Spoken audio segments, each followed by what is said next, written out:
In the next section, Ed goes through 5 key business factors that PR leaders and decision makers watch and the terms that influence those factors. Really, decision makers at the C-suite level collectively care about, I lump it into 5 key business variables or buckets.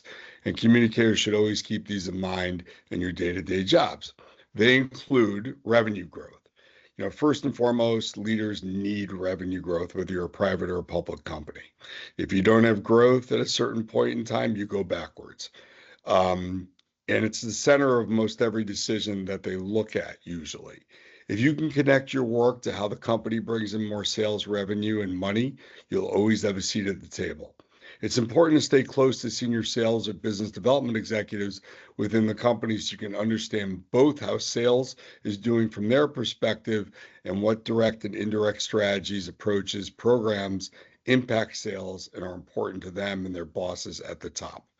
There are a lot of terms that are used around revenue growth and sales, but a few that you might want to think about and just understand are retention rate of clients. Now, that's not necessarily revenue growth, but it's all about keeping revenue, and it's a very important term that is used. Or new billings or new revenue won as a percentage of growth is really important. Or they'll talk about ROI, return on investments used to win or grow business, and is there a return based on what they're spending? A second variable is profitable growth, or at least profit.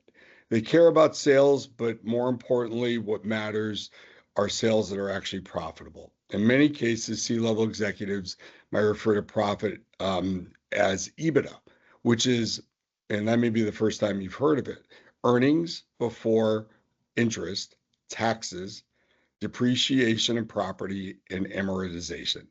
That's a common term used in business to understand the bottom line. If you're hearing EBITDA, you're hearing for the most part what the profit is. They also might use terms like gross sales and net sales. Gross sales are usually sales or new revenues collected before some of the costs of the goods come out. Um, and the and the net sales are really after everything has been taken out, including taxes, interest, and depreciation. All C-level executives understand what a P&L or profit and loss document is. It's typically used as a report card, as an understanding, and as a tool to know where you have to make changes.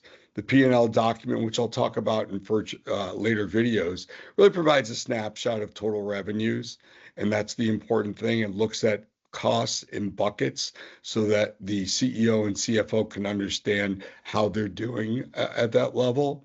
It's an important how to learn how to read a P&L statement. If you want to be able to communicate at the highest levels with business leaders, that is something that's key. There are resources like QuickBooks that have simple tutorials online that walk you through the basics. You can understand it. HBS, Harvard Business School Online, also has a great resource to really understand different financial statements, and that's something that's important to know. Finally, the third important area is stock price and market impact.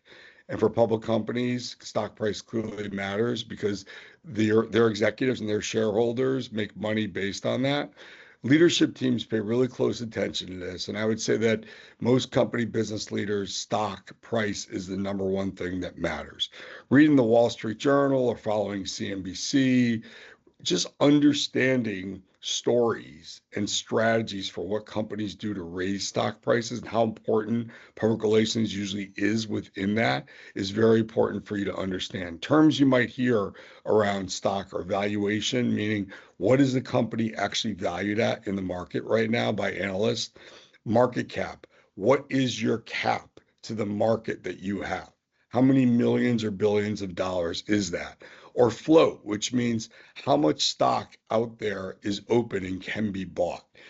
If your company doesn't have much of a float, then really a lot of stock can't be purchased by institutional or individual investors, and it's very important. Brand and culture are really important impact on business. They matter.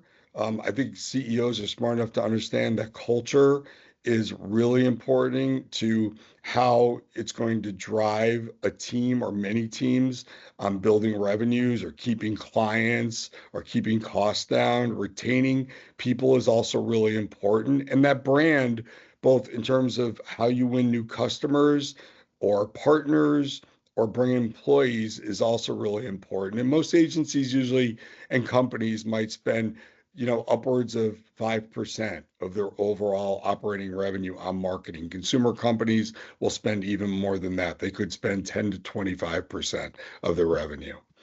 And then lastly, cost and efficiency are very important. Cost control is key. Leaders always look for ways to run the business more efficiently. If you can show how your work saves money or streamlines processes, you'll really stand out. You might hear terms like cost structure, which means across the company, what's your overall cost structure, utilization, which means how utilized are people. They could be people who are building products, they could be professional service people, but that's important towards your profit. And then cost synergies, which is really a way of saying, how do we combine costs to create lower costs? How do we do something that knocks out necessarily one cost to create others? And that's an important one to know also. Thank you, and let's discuss case studies in video 3.